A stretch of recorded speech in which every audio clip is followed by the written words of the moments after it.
Nerd Skool is a member of the Queen City Podcast Network, powered by Ortho Carolina. Now offering video visits so you can take control of your orthopedic care from the comfort of your home. Schedule online at orthocarolina.com. Ortho Carolina, you improve. Hey, fellows. It's the first snap of 11 of the season. Nerd Lord have mercy. Hey. I am a super nerd. Oh, my glasses are broken. I am a super nerd. My pocket is infected. I am a super nerd. Excelsior. Nerd? The Nerd Skool Podcast. Starring Andy. My name is Andy, and I am a super I'm a former entertainment journalist. TBJ. Hi, this is Tiffany. You may hear me be referred to as TBJ. TBJ, y'all. I am what I like to call a surprise nerd. Artstar. My name is Artstar. AKA Darkstar. He's the nerd Gotham City deserves. And yours truly, call me Joe. Well, Thor then convinces his buddies all to go to Jotunheim, even though they're not supposed to. Jotunheim, did I say that? Yeah. right? Jotunheim. Jotunheim. Yeah, because I actually wrote it with a Y, so I'd say it correctly, and not say it wrong. And Heimdall lets them pass so they can find out how the Frost Giants got past them. And this one is Idris Elba, Charles from The Office, which I think this is the first time I put two and two together. That's because I've seen this before, and I think I've only put that together because my daughter currently is on her 17th binge of the entire Office season. She's been binging it since the pandemic, just over and over. So when it left Netflix, I was not upset. It's a great show. It's funny, but I've seen every episode 100 times because she just watches it. So you're over The Office, is what you're saying. Yeah. So I think I really know him as Charles from The Office, even though he's probably only on 2 episodes, just because I've seen it so many times. Like, that's the guy from The Office, and he's a badass. But then I looked up his resume. And he's been in a million things. Yeah. Nelson Mandela and all this stuff. It's just cool to see him be a kick-ass, too. So is Heimdall, is that a comic book character? Yes, that's a Norse god character. And I will take a moment here to acknowledge a shitty side of nerddom, where, like, when he was originally cast as Heimdall, you know what I'm about to say. I know. Yeah. I'm just letting my sigh out early. Yeah. It's nerds being Puritans. They're Norse gods or Viking gods, therefore they should all be white. There shouldn't be any. Yeah, of course. Like, Jesus. It's just the weird anal obsessiveness of a certain brand of nerd. But they're completely fine with blue frost giants. Well, they're cold. They're made out of ice. Frost giants in the. Yeah, but so nerds. Like their suspension of were mad or what? Some nerds just don't like change. Yeah, they'll believe like a magical giant white man who can see everything that goes around on all planet Earth and all the 9 realms, including all the other ones that are named after weird Viking things. But right. Well, they his were mad skin about color can't Samuel L. be. Jackson. Skin color has to be different. That's How dare you be black? Let's just boil it down. Yeah. How dare anyone of such Storm... stature be black? But that was back. Yeah, that was got mad about the storm when the casting was coming out for this movie. I think by the time it came out, no one was really. Well, I'm sure some people were, but. Well, he was so cool. I mean, he did a great job. I mean, he was really cool. There's no problem with it. It's just people are racist. Yeah. And they're just fucking racist. Mm-hmm. And there's just a fucking ton of racist fucking assholes, which we found out in the last 4 years. Yeah. If we didn't already know. Yeah. You found out. Yeah. I mean, I guess we've all known, but like I guess I should say we've been reminded. There I you don't go. know. I remember when I first. They've been given a lot out. more play in the mainstream in the last 4 years. Yeah.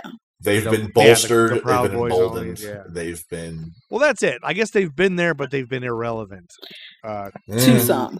To your life, Joe. To my life. I'm from the deep south where they are relevant. and still Yeah. celebrate their heritage. I'm quoting. Yeah. Quotes. And I think That's- in relation to Idris in this movie, a lot of his credits Yeah. before this were in movies where he was, or TV shows. He was in The Wire for a while. So a lot of people may know him from The Wire. I know The him from Wire. Daddy's Little Girls. Oh. But that image, which wasn't a clean cut guy, also adds to people's level of racism, right? So not only are you a black dude, but they've only seen you as Being not a crafty non-clean cut. and not a Yeah. good guy. So that added fuel to their fire. But I always forget he's in these movies Yeah. until I rewatch it, because listen, I will watch Idris on everything. I probably have watched him in a lot of things, but when I think of things I enjoy watching him in, I forget that he is a god. I don't forget that he looks like a god. I forget that he plays one. In But Thor. what do you think of him? What do you think of him the most as, TBJ? Like what? Like I think what's the very role? first thing I remember watching him in, and you guys probably, maybe Artstar, maybe you watched this movie because it was Gabrielle Union back in the day. Daddy's Little Girls with China McClain. Yeah, but see, I knew him. I always knew him as Stringer Bell, and I was like, oh, Stringer Bell's on Daddy's Little Girl. So see, Daddy's Little Girl was when I started. And it blew my mind the first time I heard him talk, because I used to always be like his and it's weird. And I guess being from Baltimore, watching a show about Baltimore, you listen to even now, I'm saying Baltimore. Like if I'm from, I don't normally just say Baltimore. So listening to people from Baltimore talk, and listening to him talk, I'm like, okay, he's supposed to be this dude from Baltimore, but he's also supposed to be kind of educated, but he still doesn't sound Baltimore-ish. I'm like, why? His voice is it's kind of this weird, but it's still okay. And I guess because of the role he played, it worked. But then to me, it was just always something off about his voice, and it reminded me of Gerard Butler, Liam Neeson, and then when I heard him talk, I was like, oh, that's why his accent sounds like that. He's a Brit. Yeah. I was I get it now. Joe, Stringer Bell is. If you haven't watched it. It's not my jam. I've never watched The Wire. In fact, I don't even know. Was that from the 90s, The Wire? When was that? 2000. No, early 2000. Yeah. Maybe 2002-ish. I think I've heard it. It lasted. It was on TV for a while. It wasn't. You've heard of it, Joe. When I first moved down, I know I've heard of it. I think I get it mixed with the Commish or something. Well, I mean, it's Commish. I don't know. The Wire, Commish. Was it on USA Network or something? No, it was HBO. It was on Showtime. Was it HBO? HBO. It was one of them. HBO. Michael B. Jordan. Michael B. Jordan is from The Wire. Yeah. He plays a character named Stinkum. Yeah. I love Michael B. Jordan. He was small and frail. That's the first time I saw it. Yep. Huh. What's The Wire? Is it a cop show? Yeah, it's a cop show. Okay. I'll add it to my list of tons of millions of things I haven't seen. But it's not a nerd thing. It's not a nerd thing, right? No. It's a gritty crime drama. Yeah. Ooh, okay. Add it. But I think I love seeing his character. I think he is smooth with his character. I think they wait to show us how strong he is in this movie. We don't see, we know he's smart, we know he's intelligent, we know he's an all-seer. We know he's tuned in because the first moment Loki walks up to him before the buddies go somewhere, he's like, don't even try it, dude. If you think you're about to, no. He tells him he's underdressed. He's in Norse mythology, and he's also the guardian of the Rainbow Bridge, the Bifrost. And that's another thing I was surprised about is how close to the comics the Rainbow Bridge. It's just people are walking on a rainbow and they're going to Earth or they're going to whatever other dimension they are, and that's what it is. It's a lot more crystalline and shinier than it usually is in the comics. Yeah. Just a rainbow. And they made it look cool. As cool as you can make a rainbow bridge look. They made it look kind of cool. It looked really cool. I was and so Heimdall was a badass. I loved it when he got just the effects of it when they froze him, and then when he fucking broke out because he was needed. He just fucking said, "Nah, they need me. I'm gonna bust out." And then he kicks the shit out of those guys. I mean, there wasn't enough Heimdall. Was my biggest complaint. It's like I would Yeah. love to. I want a. Is there going to be a Heimdall movie? Wasn't there not just a Heimdall Did you movie? not see Infinity War? Well, there could always be a prequel. Well, wait. Well, Joe, you'll get there. Maybe I you'll get did. there, I'm Joe. sure I did. You know what? You know, he's a guardian. He's kind of a night guard. He's kind of G4S. He's kind of Artstar's daytime job. Right. Heimdall. You know, he's kind of watching the stage and door. you don't get by unless I let you in. So yeah. Yeah, the other night Michael Jordan walked by and Art wouldn't let him in. He wanted to come in, and Art was like, "No, go to Mertz." Uh-oh. Is it an emergency? What happened? No, you hear the beeping. It's my son in the background who has to wait a second because you can pick up on the mic there. Okay. Okay, so they arrive in Frosty Land, and Thor asks how they got into Asgard, and the Frost King tells them there are traitors. And at this point, I thought he knew it was Loki, but turns out he didn't, apparently. But Loki talks Thor out of fighting because they're outnumbered, and the Frost King says, "Leave before I change my mind." But and Thor agrees reluctantly until he gets called a little princess. Go away, little princess. And then Thor's like, uh-oh. It reminds me of like Back to the Future when he called him chicken. Right. Yep. Yeah. That's what I was thinking. You Too. know That's exactly what I was thinking. happen.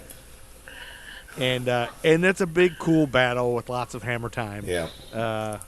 And we get to see, you know, it's clear they put this in there because just who doesn't want to watch Thor kick a bunch of frost giants' asses? And you get to see the hammer, you know, just crushing through people, and it's like it really feels like you're in a comic book here. Like, you know, this first I almost think I like the first battles in all these comic book movies the best because it's like it's just the demonstration of kick-assness. Yeah. It's just the ass kicking without the stakes. It gets. I think it also gets better. Like the further along we go, like they become these dramatic. I mean, it's almost like how, you know, the battle on Game of Thrones. How like the battles, like there's some of them are short, but then they take a really long time. But you see like all of this like angst going on and just like camaraderie, and you know it's and it makes, like, sometimes you watch these movies, the biggest thing is like you look for those explosions, those big battles, because it's like it's not necessarily the climax of the movie, but it's that extra part of action that really drives the movie. You know what I'm saying? Does that make sense? Yeah, I feel like the first battle is like what draws you in. Like, Yeah. That was cool. I want some more of that, so I will stick around. So if it's kind of a mediocre battle, I'm gonna be like, I don't know. It like sets up the big cool. brawls. Like, yeah, and it was neat seeing the hammer go through guys, you know, going through their chests and everything. And you probably can't do that with just everybody. With the ice guys, like they explode and all this stuff. So I don't know. It's also a good setup to watch them at full strength. Everybody at full strength in the game. Everybody fighting. We see what they can do, because when they go back to battle, it's not the case. So I think it's really nice. This first battle is like everybody is kick-ass, badass at full strength right now. Right. So it's your first, and I like what Andy said. It's like the big thing without all the stakes. Like, yeah, and it's right now. You need to see what Thor has to understand what happens when he loses it. Yep. Like how much, Exactly. like he can't do that shit anymore in a little while. And that's Right. a huge loss because he's But been doing that for 1,000 but then he's years. still, and it's weird because of what he knows, what he pretty much probably only knows. Even though he can't do it as much, he's still good at it. You know, still good at it. Yeah. Oh, like when he loses his powers, he's still good at fighting. you Right. Later. Yeah. So I like this whole battle thing, and they do that good exposition during the battle about the guy realized, oh shit, my arm's fucked up because he touched me. Don't let him touch your arm. And then we clearly see Loki touches his arm and he's fine, and then we get that whole background thing. But this ends with a big monster and Odin trying to make peace, and Frosty says, no, it's too late, it's war. Frothy, it's Laufey. Laufey. Oh, Laufey. I didn't realize. I don't think we know his name yet. Yeah. I was just calling him Frosty. Well, he actually called him that. Yeah. Oh, When he Odin does? arrives, he says his name. Oh, I just call them frost giants and frost. But yeah, so, but I stopped for a second. I just thought about this, and I was like, I guess it's part of the backstory, so they have to. But I was like, kind of like, why are they making these frost giants have like, they're not like the White Walkers. They're not just monsters. They have like names and a backstory and all this. And I'm like, what do these frost giants? Like, they're on their world. Like, what do they do for fun? Like, what were they doing before they arrived and had to fight? Like, well, I mean, it's almost like if you watch a Western. If you watch a Western or anything before that, it's like nowadays we have so much technology, but it's like, kids growing up, they had like cup and balls that they played with or wooden dolls and things. So it's like, I'm sure they had things that they did that like to pass time because they didn't know. Yeah, they don't know anything other than what they had for whatever at Frosty Land. Do they sleep? Do they sleep? I mean, they're just these ice monsters. Like, what do they? Do they eat? What do they eat? Like, where do they sleep? At least in the old Wild West or whatever, and you'd be in a saloon and you play cards or whatever, and you shoot each other or whatever. But like these guys, like, and then when they show the baby and everything, it's like, is somebody breastfeeding that baby? And what are they? How and how are they? The baby's kind of cute. Questions that you have. Yeah, I didn't do enough research into frost giant civilization to answer that question. I'm sorry. Like the frost giant sports. Joe may be the only person to ask such questions about the frost giant. I would what do they do? They might have like big cities under the surface, or they might have maybe they probably have a lot of magic going on because they're frost giants. And do they do shows? Is there a magic show? Do you go see a Broadway play? Are there people singing? Or it could be just permanent, sort of like how you have on Star Trek. How they have the people who see the ship for the first time. It's like before that they just went on about their daily lives, and then you expose them to something, and it's like the butterfly effect. So maybe that's what that's what goes on in these other worlds. Their life, they're sitting on their world. Yeah. Being frost giants. Maybe they ice skate. Maybe they're ice skating for fun. Like that ice skating, having snowball and icicle fights, training to be warriors. I can't imagine them having fun. They're so grim But they might not be fun creatures. I think you're adding layers to them that aren't necessarily. You want to give them this really big, huge backstory. Maybe you should do a prequel about the frost giants. Joe's not writing the So maybe they're just angry Maybe they're just angry and seething all the time. There's never happy. They're just like, but maybe that's okay for them. Maybe they just come off that way. Yeah. And maybe they make babies. Yeah, they could be gentle. Maybe they have resting bitch face. We don't know. They could be the gentle giants who just get angry because people come and mess in their territory. They're territorial. Yeah, so maybe they just send their warriors. Maybe there's like a Frosty the Snowman guy that is just hanging out. Probably not. And they send the so are they made with Christmas snow? Yeah. No. Okay, I'm going to say we nix this question. And Joe, what's your next question? Okay. Odin then takes Thor's power away from him and his hammer, and he declares whoever is worthy will be the only one who can lift the hammer. And he does that, whispers that, and then he throws Thor one way and the hammer the other. And then we cut back to the opening scene with two broke girls. You got it right. Yeah, two broke girls. I didn't say the one cup this time.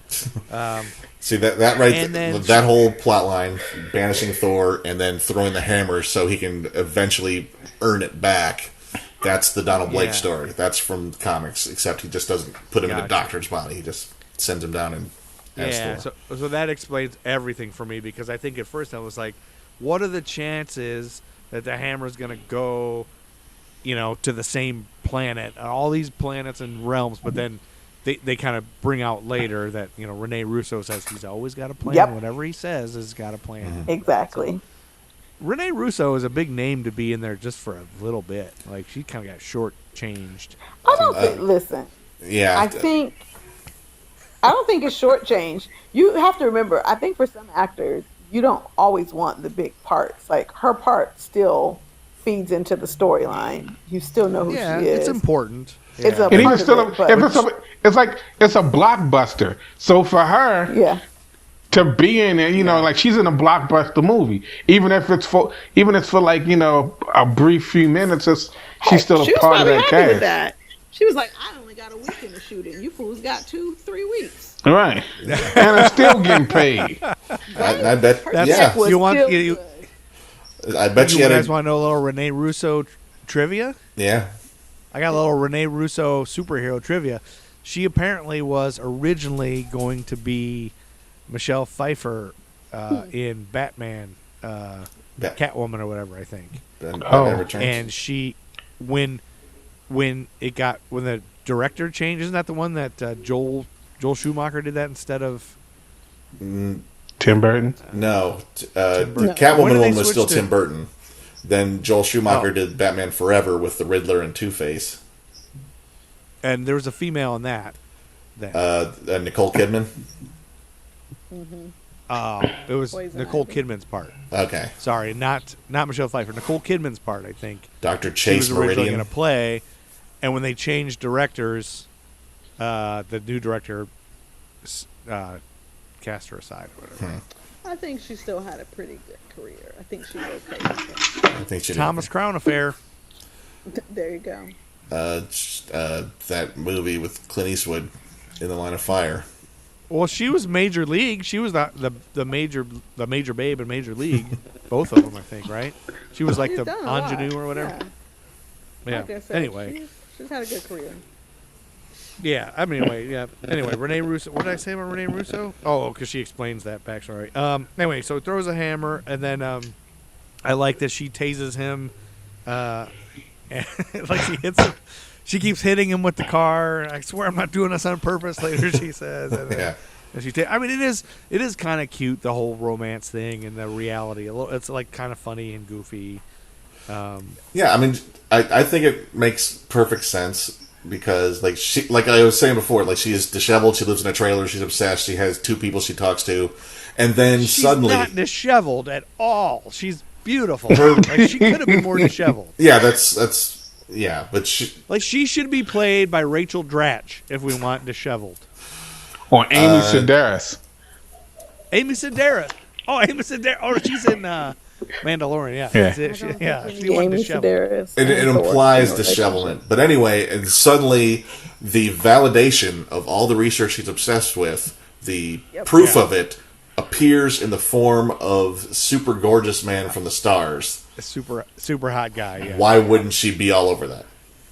Well, and it is. Yeah, you're right, and it is kind of funny to see her kind of bumbling with him, into like it's kind of a cute romance. Like, yeah, as good as you can put that. Like, it's kind of got a twinge of a rom-com a little. Yeah. And that's the part of her life she obviously has not focused on, and therefore she's probably not all that good at it. But well, yeah, and I think that adds to hold on, I'm accidentally canceled. Okay, I think that kind of goes to the point. Like, I came into this with my notes, gonna come into this podcast episode like, I love stupid, and really I felt like it was tacked on and all this. But Tiffany had a good point at the beginning of this whole thing, saying about the accessibility to everyone, like a family. There's something for everyone. It's family. It can be family oriented. You got the kick-ass action and cool stuff that people generally want with comic book stuff, but you got this. Some people. That's my dog sniffing. She's crazy. But this romance bit, this rom-com kind of thing, is very appealing, and it's like. Well, and then too also, if you really think about it, and this is something that DC fails to do, is we're getting all of these characters, and especially in the order that we're getting, because it's building towards, as they say in the hip hop community, the posse cut, which is the Avengers. So like you introduce people to Iron Man, to the Hulk, you get Thor, then you get Captain America. So you want people to say, why should I see this movie, The Avengers? And like, who are these people? So it's like you're gonna have to appeal to like more of an audience than just say the comic nerds, so people can sit there, go see it. So they get to Avengers like, oh, cool, money. That's that guy. Instead of like, oh, who's the blonde hot guy? What does he do? Hey, Tiffany, who's the blonde hot guy in this movie? At the same time, when you said, "What does he do?" I was going to say, "Me." Volunteer. But he's married. What it is, and I would never. at the same time, really it's it's every movie, in every story, every TV show in the history of time. Oh, okay. Where's the love story? Who's the love interest? Who's Right. who is he get involved with? That's And it's done in a standard. sweet way. That's boilerplate. Yeah. It's done in a it is. very It's sweet way in this movie. Mm-hmm. Well, yeah, and this whole thing, it could be, I mean, in hindsight, thinking back at this movie, like, it could be for everybody. I mean, you could not have one iota of knowledge of comic books or give a shit about it and be dragged by your kids who are comic book nerds as a mom or whatever and get and enjoy it. Like, it's like Beauty and the Beast. It's got all the, whatever it is, this monster, this unlikely romance of this guy falling into the sky, whatever it is. It's I don't know. It's like any of these that and I don't hate it. It's kind of barely there. It's just sort of a thing that, like, there's an attraction here because, like, we have to acknowledge how gorgeous this dude is, and we have to have some element of this in here, but it's not the focus. No. It's the trappings and the story and the worthy. Yeah, I think that's why I felt like at the end it was a little tagged on. I was like, really? You're like madly in love with each other? You just had this one little adventure one day? They just kissed once because he's leaving forever. Or he's leaving. Well, no, it ends with her like desperately trying to find him, and I'll never get to see her. You'll never get to see her again. Him. I think when he says she's searching for you, it's not.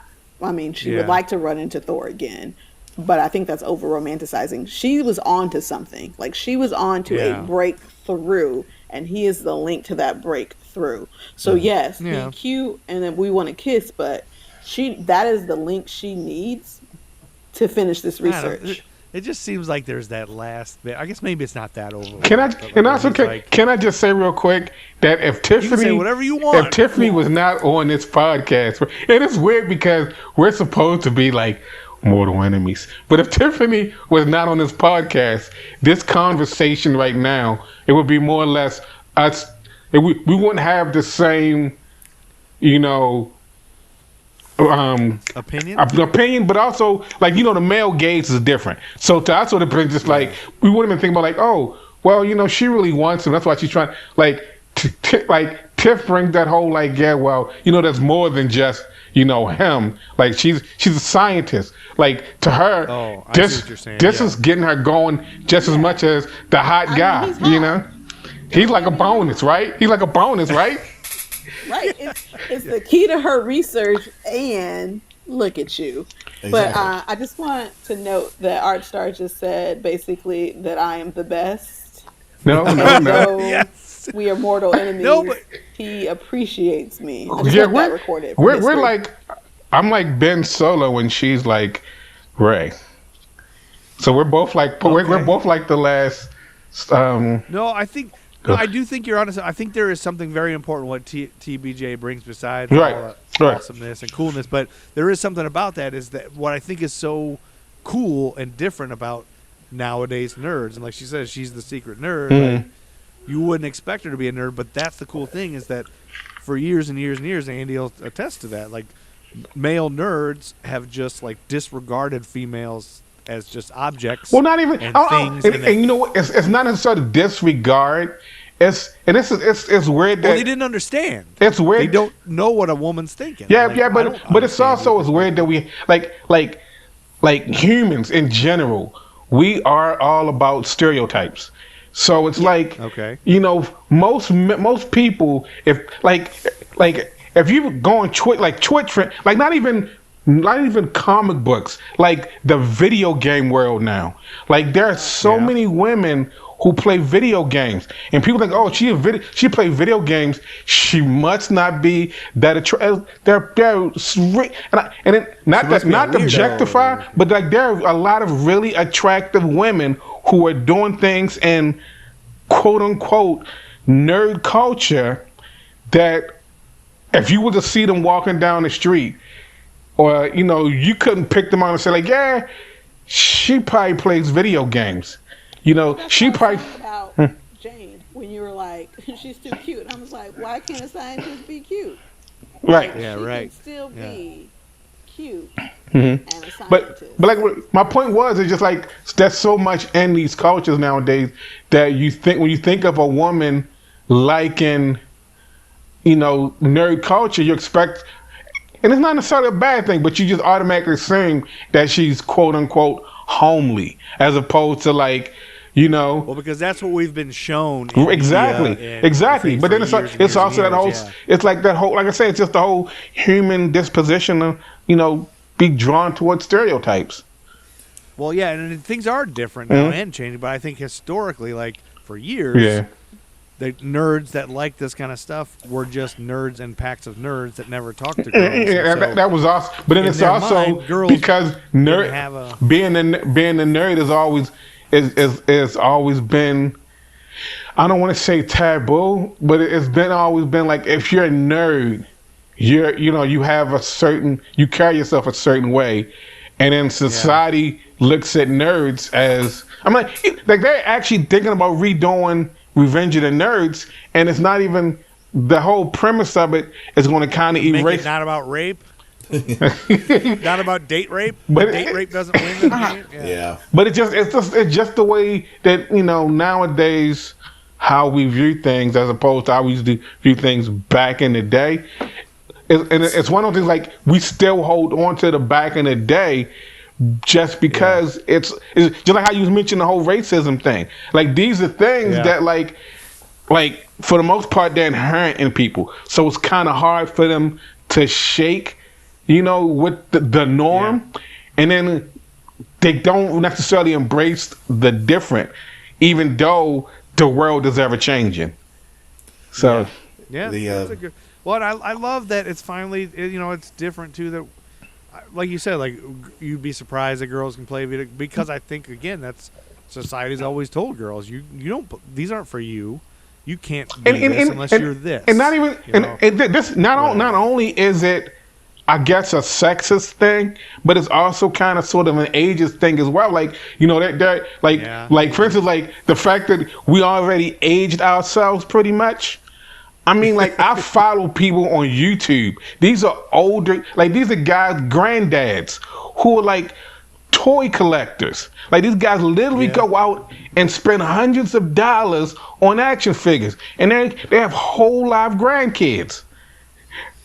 So but then it's like this whole thing, like, live? Yeah, whole live. It's a thing. But like, you a whole live adult, I'm a whole right, yeah. But then it's get into slang, Joe. Slang. But then there's this thing where people sit there and say like, oh, toys are for kids, or this is for that, or this is so. It's hard for some people to wrap their mind around change in nerd culture so much that when you see something that doesn't seem the norm, and like, my thing is, like, I love seeing the eye candy or whatever, but I'm the type of person, like, I'm that type of nerd that I may sit there and say how the last part, like our last movie, how like I was all up on Liv Tyler about how I don't like her voice, yada yada yada. It's one of those things where it's like, because as a nerd, even though I didn't like her voice, I would still go see things with her in it, because to me, like, no matter what her voice sounds like, I'm going That's to see how the story plays out. So like in this movie, like even though I love Natalie Portman, this could have been Amy Sedaris playing it, and I would still watch Thor and still question why this got made. But to me, it still have been all about Thor. The nerd part, it had just been like, being able to see Thor on the big screen as opposed to like who's playing what. You know, like I have a quick nerd question about this that came up that I just remember that I was thinking in the back of my head. Was was I detecting something like either a jealousy or something between that other lady who they called Xena, like they joked about Sif from his past? Xena, Jackie Chan, like and Robin Hood. I love that. I love when they said that. Yeah. But is there like was there something there between her and Thor? Sif, who is his Sif, Lady Sif, right? is in Norse mythology is Thor's wife. Oh, really? Yeah, they get married and they have a thing. And there's also like a thing in the comics, like they're a thing for a long while, I believe. Or there's because you can kind of tell. Kind of I felt like I could tell she kind of liked him. Yeah. But then like, part of what you were saying, Art, I was wondering, have you guys watched The Boys on Amazon Prime? I've watched a few episodes, but I have not. So it's a superhero thing, but it's like so far it's like the biggest thing I've ever seen that's like if superheroes were in today's shitty world that we're in. So it's like real. You have the what's the name? Is it Highlighter, Nightliner? What's the douchebag? I can't remember his name either, but the Captain America guy's they're assholes. Yeah. And they try to like. The heroes are horrible people. Like the guy who's like Aquaman, like sexually assaults the new hero right away, and like tries to make her give him a whatever. Anyway, but there's this whole bit about they make the new girl, like dress real scantily, and she's like, I'm not here for that. It's my body. And they're like, if you want to be in the 7, this is how you got to dress. And there's this whole thing about, and they're like, no, it's cool. It's women's and the fact that it's a woman who's making them do all of this stuff. She's it is. Yeah, it's Adventures in Babysitting Girl. Yeah, Elizabeth Shue. Elizabeth Shue is the. Yeah, I mean, there's a lot of. I'm only in a couple of episodes in, but the Boys was based on a comic that I believe was written by Garth Ennis, who yes, Andy bringing the nerd knowledge. I haven't read The Boys. I mean, I've skimmed it in the comic stores back in the day. But Garth Ennis is a good writer. He can tell a mean story, and a lot of them are actually mean. But he also notoriously does not like superheroes. He wrote like the Punisher for Marvel because that's about as close to superheroes you'll get. And it's a lot like Punisher. I feel like it's real dark, dark. He does that, but it's good. I think it's good. I think it's really good. It's I kind of just don't want to see another evil Superman story, but so I've been kind of avoiding it. You know what's funny about, not really funny, but what I find about these movies and these shows that are based on comic books that aren't necessarily, I don't want to say that they're not, it's not an indie book, but it's a book that like, unless you know that it's based on a comic book, you look at like, oh, this is some kind of weird off-brand superhero thing. To me, it's kind of hard to follow them. Like, I hear Umbrella Academy is a really good show, and like I try to watch it, but I'm like, love Umbrella it doesn't. It's one of the things where it's like I can't really dive into it. Lock and Key. But honestly, I think, because we aged ourselves. Honestly, I think those new series aren't for us. Mm-hmm. You're probably right. But there's some like, I've read some books. I've read some comic books where like there's Jeff Lemire has a book. He does a book. And I can't. The name of the book is the name of the characters.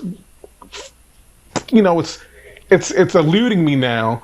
But and I actually knew one of the guy who does like the coloring and the inking or whatever on the book, but it's actually a show that they're doing, and it's like the book I like even like The Walking Dead. Like I loved reading The Walking Dead comic books, and then I loved watching. Was that a comic book before? Yeah. The show. No idea. I stopped watching the show after. Anyway, but it's like there's certain. I don't have enough brain capacity for all the things you guys are teaching me. Where do you guys put all this there's stuff? Certain. To our audience, real quick, who is listening, if you haven't caught on by this umpteenth episode by now, we are the most tangent-having son of a gun in podcast history because we done got so far left with Thor. And it's I'm gonna let Artstar wrap it up, but I'm gonna bring us back to Thor. Right. Okay. So, what I was just trying to say is there's so many shows and things out there that are based on like books which may seem like indie books, but then also aren't necessarily. You wouldn't like see a random person picking up this comic and reading that are actually good, but then there's also some that they make shows for, which people say that they're good, but it's only as good. I feel like it only becomes as good because people don't know the back history as much. So to them, their experience going and watching it, like for anyone who watches Umbrella Academy and The Boys, they probably like Joe didn't know the thing was based on a comic book. It was probably just like, oh, this is a cool superhero kind of show. I'm watching it because it's a superhero kind of show. But yeah, I think you're 100% right, because the guys who told me about it are friends of mine who I can't get to listen to this podcast because they're like, nerd stuff, no thanks. But they're watching that kind of thing. They told me about The Boys. Oh, it's like superheroes, but it's different. You should see it. And I guarantee you they have no idea because that it's based on a they're comic guys book. And it's violent. You know, men love violence. And shit blowing up. You know, honestly, they're guys I used to work with, and they're honestly like, at this point in the pandemic, they're just out of shit to watch. And like, what else can we watch that we can talk about and kind of watch at the same time? And so they kind of recommended it, and they burned through it. Like, they couldn't stop watching it. Like they burned through the 2 seasons. Where I was like, man, this is unbelievable. I've never seen a show like this. But they said, don't let your kids watch it or whatever. And then, so I'm real behind on it, but that's exactly what we said. They've made it for people who aren't comic book people and would never know it. But I think Tiff's got a good point to bring us back. But I think we should probably wrap up for now, don't you think? And we'll come back and continue Thor, because we got quite a bit. And then, you know, I know Tiff, you got some kids that are bugging you, and I probably got kids that are bugging me. So I think we can call it a night for this one, and then come back and continue Thor. All right, where did we leave off? Just so. We left off. He just landed, and we kind of got off, and he was about to. The next scene was going to be the hospital scene. Okay. Right, yeah. Wow. But can I say, just the fact that the way the movie plays out, we've just getting to the part about the hospital, but that's already almost 40 minutes into the movie. Right? Yeah. Because you have the whole the whole frost giant thing was quite a bit. Right, you know, right. So we're probably 40 minutes in. We haven't been slacking. We haven't been slacking that much when it comes to this movie. Like this movie, while it came out in the theaters, in my opinion, it was like a made-for-TV movie that happened to, Marvel had the money to put in the theaters. We know how you feel about the movie. Boy, when we get to the wrap-up, I already know how Artstar feels. I'm just saying. You know what? I'm just saying, we can change his mind, because I'm going to say I felt the same way. In fact, pretty early on when he finally gets to the hammer, meow meow, I totally didn't remember exactly what happened. That should definitely be the title of this. Meow meow. Meow meow meow. I was thinking he was going to pull it up right away. I was like, oh yeah, of course. He just needs to find it and he'll get it. And I was like, oh wait, yeah, he's got to learn his lesson first. And then in my head I thought, wait, we got most of this movie where he doesn't even have any powers? What's this movie about? What's even going to be in this movie? But it was good. Like I found myself really enjoying the banter back and forth with the regular people, especially the girl from Two Girls, and like I loved my favorite thing was when he threw the coffee cup. I was like, whoa. She's like, well, just say you want another one. No more smashing. No more smashing. I don't know. So, in hindsight, I love that fish out of water kind of stuff that happened, and I don't know. Yeah. So we'll get to that soon. We'll come back next episode and get back into this stuff, because we're at the hospital scene where he kicks all the orderlies' asses. But then he's like, my favorite thing, right at the end of that, he's like, "You're no match for the mighty." And then, oh yeah, you are a match. Like he can be taken. He hasn't realized he's mortal yet. Yeah. Exactly. Anyway, so it's fun. It's good. I don't know. Art hates it. Artstar hates it, but I don't hate it. It's just. Well, we'll come back next episode. Made we'll for find TV out. Sounds like you hated it. Like who said the Marvel movie was made for TV? I think I like Shield. Agents of Shield, and Peggy Carter. Those are both Marvel. Television shows. But can we find out next episode? Can we make Artstar like it? Does TBJ like it for more than Chris Hemsworth's body? We'll find out next time. Episode on Nerd School. Okay. Nerd School. Let's keep Andy singing Nerd School. Nerd School. Excelsior. Oh, my glasses are broken. My pocket is protected. Okay.